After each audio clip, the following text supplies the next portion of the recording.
हमारे YouTube channel ग्रह गोचर में आपका स्वागत है। इस चैनल के माध्यम से हम सनातन धर्म और संस्कृत से जुड़ी महत्वपूर्ण जानकारियां आप तक पहुंचाते हैं, तो हमारे चैनल को सब्सक्राइब कीजिए और महत्वपूर्ण जानकारियों का आनंद उठाइए। आज हम बात करेंगे रक्षाबंधन की। भाई बहन के पवित्र प्रेम का प्रतीक बन चुका रक्षाबंधन का त्योहार श्रावण महीने की पूर्णिमा को मनाया जाता है। इस वर्ष 30 अगस्त दिन बुधवार को रक्षाबंधन का त्योहार मनाया जाएगा। रक्षाबंधन भाई बहन के पवित्र रिश्ते को और गहरा करने वाला पर्व है। एक ओर जहां भाई अपनी बहन के प्रति अपने दायित्व निभाने का वचन देता है, तो दूसरी ओर बहन भी भाई के सुख और समृद्धि के साथ साथ लंबी उम्र की कामना करती है। इस दिन भाई की कलाई पर जो राखी बहन बांधती है, वह सिर्फ रेशम की डोर या धागा मात्र नहीं होती, बल्कि वह भाई बहन के अटूट और पवित्र प्रेम का बंधन होता है। वैसे तो रक्षाबंधन का पर्व भाई बहन के प्रेम का प्रतीक है, किंतु इस पर्व का वर्णन हमारे पुराणों में भी है।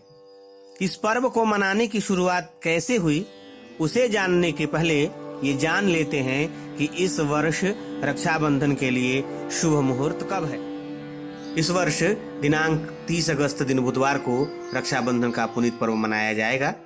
रक्षाबंधन के पर्व में भद्रा काल का ध्यान रखना पड़ता है, क्योंकि भद्रा के दौरान रक्षाबंधन शुभ नहीं माना जाता है। इस बार 30 अगस्त को दिन में 10:12 के बाद पूर्णिमा का आगमन हो रहा है और दिन में 10:12 से ही भद्रा भी शुरू हो रही है, जो रात को 8:58 तक रहेगी। ऐसे में सवाल उठता है कि रक्षाबंधन का मुहूर्त क्या रात 8:58 के बाद रहेगा? जी हाँ, इस बार ऐसा ही है, क्योंकि इस दिन कुंभ राशि की भद्रा है और कुंभ राशि की भद्रा पृथ्वी पर रहती है। इसलिए 30 अगस्त को रात में 8:58 के बाद ही रक्षाबंधन का मुहूर्त शुरू होगा। इस महान पर्व की शुरुआत के बारे में बात की जाए तो ये विजय प्राप्ति के लिए किया गया रक्षाबंधन है। भविष्य पुराण के अनुसार लगातार 12 सालों के देवासुर संग्राम के बाद असुरों ने देवताओं पर विजय प्राप्त कर देवराज इंद्र के सिंहासन सहित तीनों लोकों को जीत लिया। इसके बाद इंद्र गुरु बृहस्पति के पास गए और असुरों पर विजय के लिए उपाय पूछा। बृहस्पति ने इन्हें मंत्रोच्चारण के साथ रक्षा विधान करने को कहा। श्रावण मास की पूर्णिमा के दिन गुरु बृहस्पति ने रक्षा विधान संस्कार आरंभ किया। इस रक्षा विधान के दौरान रक्षा पोटली को अभिमंत्रित किया गया। पूजा के बाद देवराज इंद्र की पत्नी शची ने रक्षा पोटली को देवराज इंद्र के दाहिने हाथ पर बांधा और गुरु बृहस्पति ने इस दौरान स्वस्ति वाचन किया और रक्षा मंत्र पढ़ा। येन बद्धो बलि राजा दानवेन्द्रो महाबलः तेन त्वामपि बध्नामि रक्षे माचल माचल। अर्थात जिस रक्षा सूत्र से महान शक्तिशाली दानवेंद्र राजा बलि को बांधा गया था, उसी सूत्र से मैं तुझे बांधता हूँ। हे रक्षे, तुम अडिग रहना, तू अपने संकल्प से कभी भी विचलित न हो।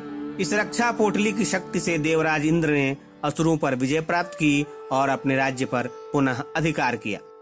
आज भी जहां बहनें अपने भाइयों की कलाई में रक्षा सूत्र बांधकर उनके सुख समृद्धि और लंबी आयु की कामना करती हैं, वहीं पुरोहित तथा आचार्य भी सुबह सुबह यजमानों के घर पहुंचकर उन्हें राखी बांधते हैं और बदले में धन, वस्त्र और भोजन आदि प्राप्त करते हैं। यह पर्व भारतीय समाज में इतनी व्यापकता और गहराई से समाया हुआ है कि इसका सामाजिक महत्व तो है ही, धर्म, पुराण, इतिहास, साहित्य भी इससे अछूते नहीं हैं। ऐसे ही महत्वपूर्ण जानकारियों के लिए देखते रहिए हमारा YouTube चैनल ग्रह गोचर।